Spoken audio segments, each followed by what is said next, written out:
बच्चा भी छोटा है, 2 साल 3 साल का है, उसके अभी परवरिश के दिन है। उस घर के अंदर जब माँ बोलती है तो बाप को गाली निकालती है, जब घर में वालिद साहब बोलते हैं तो माँ को गाली निकालते हैं, दादा बोलता है तो सारे घर वालों को गालियां निकालते हैं। तो इस बच्चे की आप खुद सोचे परवरिश कैसी होगी जब ये बच्चा ऐसी सुन सुन के, ऐसी सोच सोच के, ऐसी समझ समझ के जब ऐसे परवान चढ़ेगा तो जहरी बात है उस बच्चे ने भी बड़े होकर गाली निकालनी है और ये सोचना है कि मेरे अब्बा जो काम कर रहे हैं ये कोई अच्छा काम है, मेरी वालदा जो काम कर रही है ये कोई अच्छा काम है जो मुझे भी करना चाहिए। अब बचपन ही के अंदर उस बच्चे का ज़हन बनता है और अब यकीनन गली से गुजरते हैं इतनी इतनी गलीज तरीन बच्चे गालियां निकालते हैं, बंदा सोच के रह जाता है। अब ये क्या है कि घर के अंदर माहौल ऐसा है, वालिदा गाली निकालती है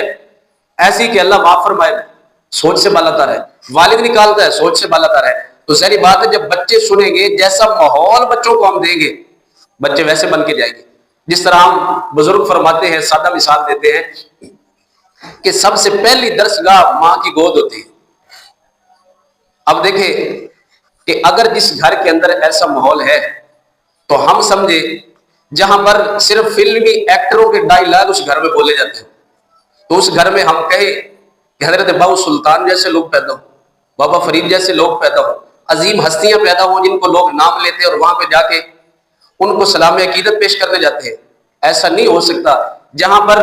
फिल्मी एक्टरों का नाम लिया जाए वहां सुल्तान राय तो पैदा हो सकते हैं, सुल्तान बाबू पैदा नहीं हो सकते। और हम सब कुछ करें अपनी मनमानी का, जुबान की कंट्रोल जरा ना हो, घर के अंदर माहौल ऐसा ना बनाया हो और हम सोचे कि हमारी औलाद तकवे वाली बने, ये नहीं हो सकता। आज जो हम उन्वान के अंदर आयत करीमा शामिल की है अल्लाह रब्बुल आलमीन सूरह अहज़ाब की आयत नंबर 33,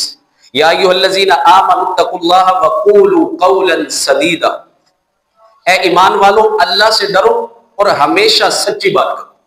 हमेशा सच्ची बात करो, अच्छी बात करो। और एक जगह पे जो दूसरी आयत मुक़द्दसा तिलावत की गई पारा नंबर 26 के अंदर सूरह काफ के अंदर, मा यल्फिज़ु मिन क़ौलिन इल्ला लदैहि रक़ीबुन अतीद,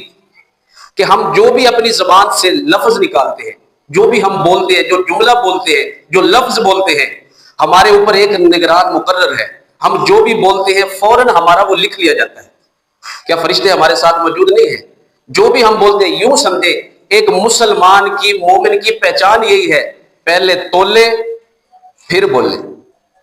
कि जो मेरी जबान से, और हदीस मुबारक इसके ऊपर है, अल्लाह के महबूब सल्लल्लाहु अलैहि वसल्लम ने फरमाया कि मोमिन वो है